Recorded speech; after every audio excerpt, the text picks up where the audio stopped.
ถือว่าโอเคอยู่ได้ใช่เนาะ ถือโอเคอยู่ใช่นี่เฮ้ยติดกันเนียนอยู่เด้ โอ้ยบ่เรียนน้ำลูกนี่เนาะ สิบุเนียนน้ำลูกกว่านี้เลยติคือว่าเนี่ยต้องใช้เวลานี่นะพี่น้องเลยแม่เจ้าไปใช้ก้อนมันเนี่ยนะเพิ่นไปดองบ่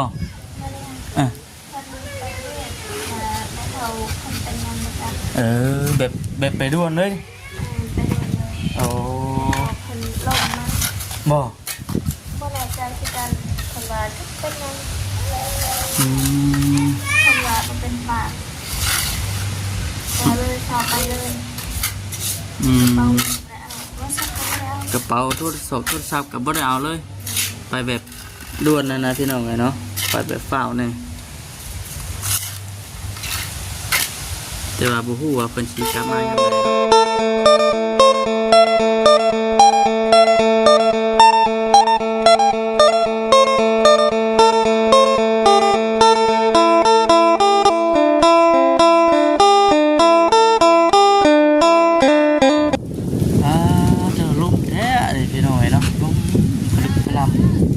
แม่เอื้อนเลย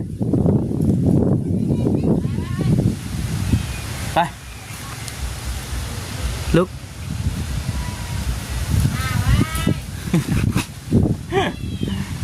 เอาพี่น้องเนาะก่อนอื่นการทักทายสบายดีเด้อพี่น้องเด้อเนาะ FC กันเบิดสุขุสุขคนพี่น้องเลยพ่อกันที่เก่ากับบ่ค่ำวันนี้ก็ได้อ๋อแน่มาแต่ไก่แน่ไปเห็นไก่ เป็นชาเองนะเบ้อน้องพี่น้องเนาะลุยเองเลยนะบัดนี้ซีไปเวียนเข้ามาทั้งเพื่อนสแตวเป็นก่อนว่าสั่นโอ้ลมลึกล่ำนี่พี่น้องลมเอาเด้อคนหน่อยกดก่อนพี่น้องเลยวันนี้ถือโอกาสอันพา FC เขาไปรอเบิ่ง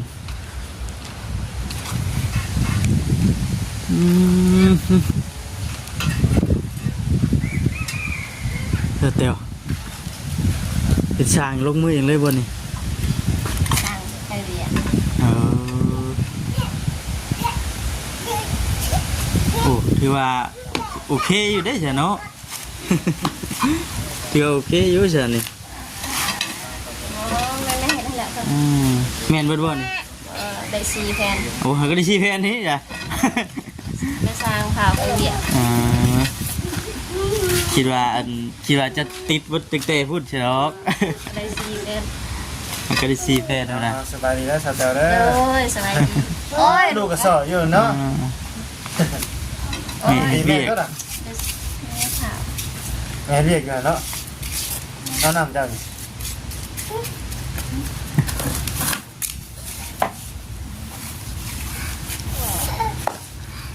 ก็ได้4 แผ่นโอ้ถือโอเคอยู่ได้เนาะบ่ดาเนาะเฮ้ยติดกันเนียนอยู่เด้ โอ้ยบ่เรียนน้ำลูกนี่เนาะ สิบุเนียนน้ำลูกกว่านี้เลยติ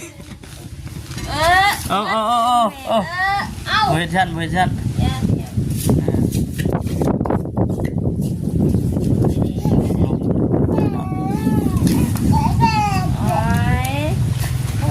ได้ใส่เต๋อทางสร้างยังเพิ่นมาบ่เหมือนพาไปเรียนสร้างเป็นภาพไปเวียกก็เลยเป็นสร้างกับน้องกันออมสินน้องออมสินให้ลงมาจักจักไผพาไปเห็นแล้วเบิ่งเป็นยังไงเนาะนี่เฮ็ดได้ถือจ้า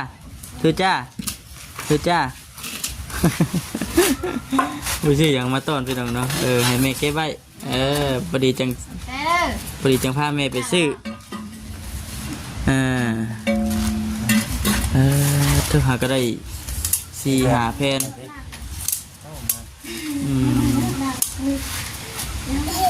ไปน้ำกันไผพาไปเฮ็ดบัดนี้น้องผู้กำสินบ่หรือว่าสเตลไผพาไปเฮ็ดบัดนี้มื้อนี้แล้วตอนนี้แล้ว กับน้องกันออมสินว่าพาสแตเฮ็ดดีกว่าสแตว่าน้องออมสินเฮ็ด สร้างบ่ให้ติดสิได้คูณ เออสิได้ปูน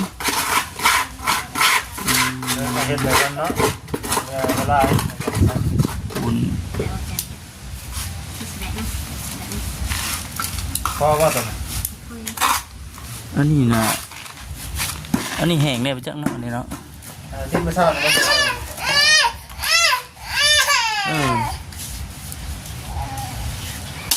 เฮ้ย นั่นไม่แล้ว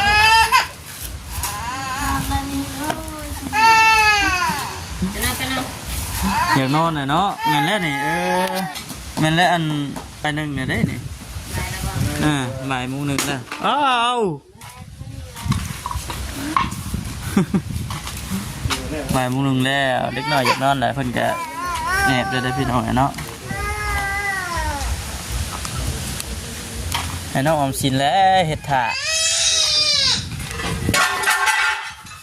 มึงยังลมพัดบ่ โทษแล้ววันนี้ ลมพัดบ่ ลูกครับ เ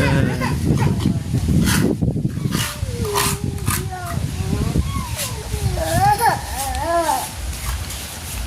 เมื่อสิแล้วนี่ ใกล้สิแล้วใกล้สิแล้ว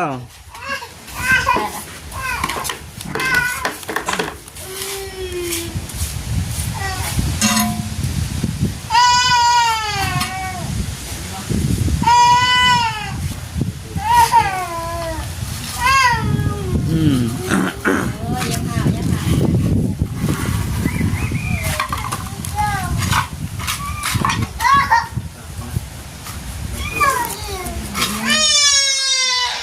อืม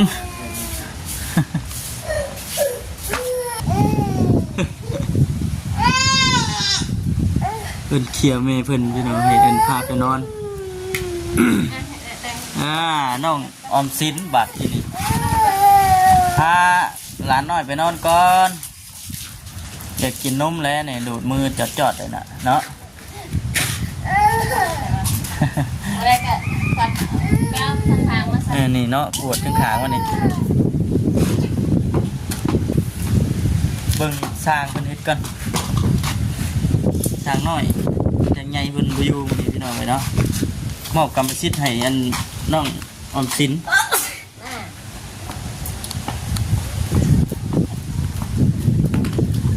เจ้าคือว่าเป็นเต็มแล้ว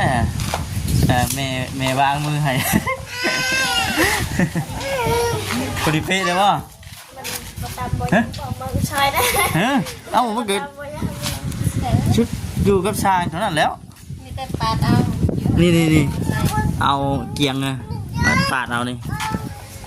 เอ๊ะ โอ้เอาเกียงมาปาดเอาเคยเห็นอยู่เหรอ ข้างใน ครั้งแรกเลยโอ้ถือว่าครั้งแรกกะนั่นเมย์เจ้าเกิดเชื่อใจอยู่ได้เสียเนาะ ครั้งแรกเป็นวันสันเป็นเอาเลยเนาะถือว่ายังเตะข้างนอกนี่บ่อันนอกติดกะโลอันไหน เพราะว่าข้างในก็เก็บหมดเลย ข้างในก็เก็บเบิดแล้ว มันจะใส่ยาแนวกับทาสีเก็บสี ใช้ยาแนวทาสีเก็บสีกันเป็นสำเร็จเรียบร้อยบัดนี้เนาะแต่ว่าตอนนี้กำลังบุกข้างนอกให้มันสำเร็จก่อนแล้วกันพี่น้องเลยแต่จังอันนั้นไม่เหมือนกันต้องก็คือว่าเนี่ยต้องใช้เวลาเนี่ยนะพี่น้องเลยแม่เจ้าไปใช้ก้อนมันเนี่ยนะเพิ่นไปดองบ่ มาเรียน อ่ะ คนไปเรียนมาเขาคนเป็นยังไงกัน แบบไปด้วนเลย ไปเรียนเลย โอ้ คนลงมา บ่ เมื่อไหร่จะคือการคนว่าทุกเป็นยัง อืม คนว่าเป็นปากมาเลยชอบไปเลย อืม เอาแต่เอาว่าสักครั้งแล้ว กระเป๋าโทรศัพท์กับบ่ได้เอาเลย ไปแบบด่วนนะพี่น้องเลยเนาะไปแบบฝ้าวเนี่ยแต่ว่าบ่ฮู้ว่าเพิ่นสิกลับมายามใดเนาะ ถ้ามันนี่ก็ลมแห้งขนาดพี่น้องเอามันก็ลมอู้อยู่จ้ะหนาวเนี่ยตกแห้งบ่ฝนเท่านี้ฝนตกอยู่บ่บ่ได้ตกครับเดี๋ยวสิดอกแนมมาเบิ่งคือว่าขึ้นแต่เตนตอนบ่าวกำลังสิมานั่นอยากยิบอยู่ใช่เมื่อคืนนี่ไรแล้วว่าบัดนี้เรียบร้อยเลยไม่ได้ติดนั่นต่อเลยเดี๋ยวถ่าทั้งแม่มาก่อน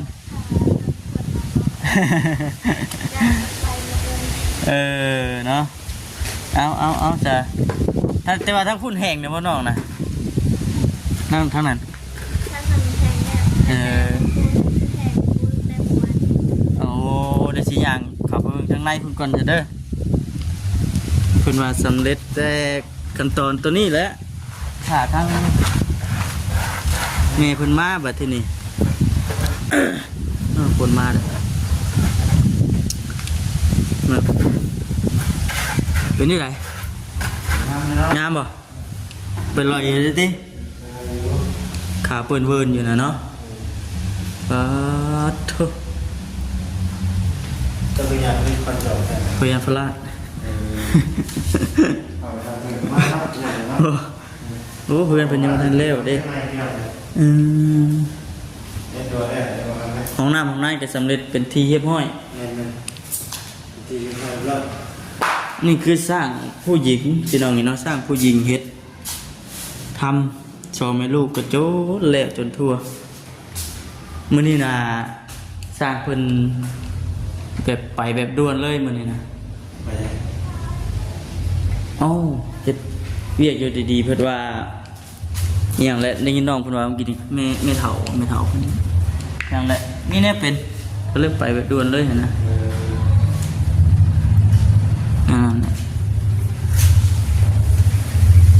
เป็นยังไงโตปะทีเนาะ ขาแม่นะ ถ้าทางแม่มาว่าซั่นพี่น้องเนาะเสียงตู้บ่ว่าเนาะว่าบ้านเพิ่นบ้านตู้อยู่ทางใดคือกันพี่น้องเอ้ยช่วงนี้นะว่างานดองพี่น้องแม่นงานดองกับงานบุญอยู่บ้านเฮานี่บ่จักดองบ่จักบุญเนาะสมมุติโตซั่นแต่พอเดือนนี้ได้พี่น้องเอ้ยเนาะอีกอย่างก็ประสบกับเป็นช่วงหนาวใช่ฝนตกอากาศเย็นอากาศหนาวแห้งพี่น้องเลยเนาะมื่อนี้ก็พากันเดินทางมากับบ่อเสียงนา2 คนเดินทางมาบ้านสบายดีเด้อเนาะ สบายดีเนาะ เดินทางพากันมาเรือนสาวแต๋วแน่น้องน้ำฝนแน่อันนั้นพี่น้องเนาะ ต้นจังนี่ก็วันหนาเนาะแล้ว แม่จุดจังนี้ก็มันพากั วัน นกับวันนี้ว่าทั้งสามมันโจ๊กพี่น้องเนาะทั้งหมดมาลามเท่ากันมันขึ้นข้างของเนาะ ไปรอบบุ้งบ่ไปรอบบุ้งกันเนาะ พี่น้องเนาะไปเบิ่งไปน้องเนาะว่าได้สนใจว่า เนี่ยอีกขั้นตอนหนึ่งเดี๋ยวไปรอเบิ่งวัดก่อนพี่น้องเนาะจะทั้งสร้างทั้งอย่างเพิ่นกันบ่ได้อยู่หรอกแต่ว่าเฮามาวันนี้เห็นเพิ่นใส่โครงราคาเป็นที่เรียบร้อยแล้วพี่น้องเนาะ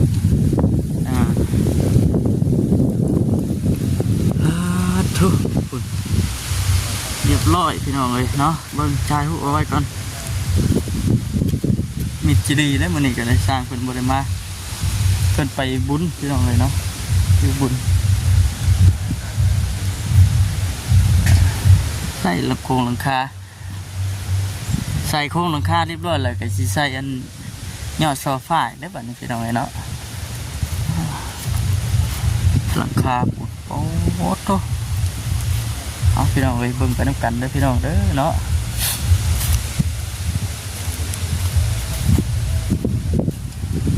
ขอบคุณทางผู้รักผู้ใหญ่เพิ่นที่สดซอย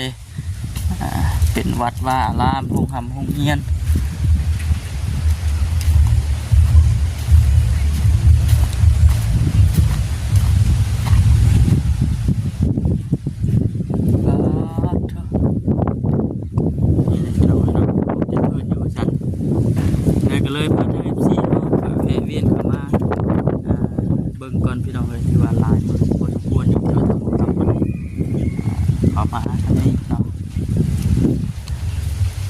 เลยเที่ยวโอกาสนี้อัปเดตให้กับวิซีได้เบิ่งน้ำกันซั่น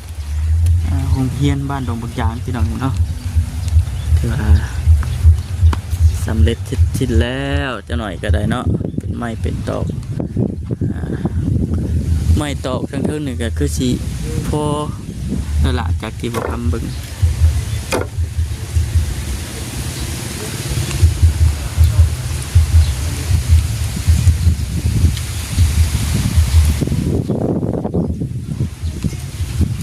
ไปพี่น้องเลยเนาะนี่ที่ว่าสิ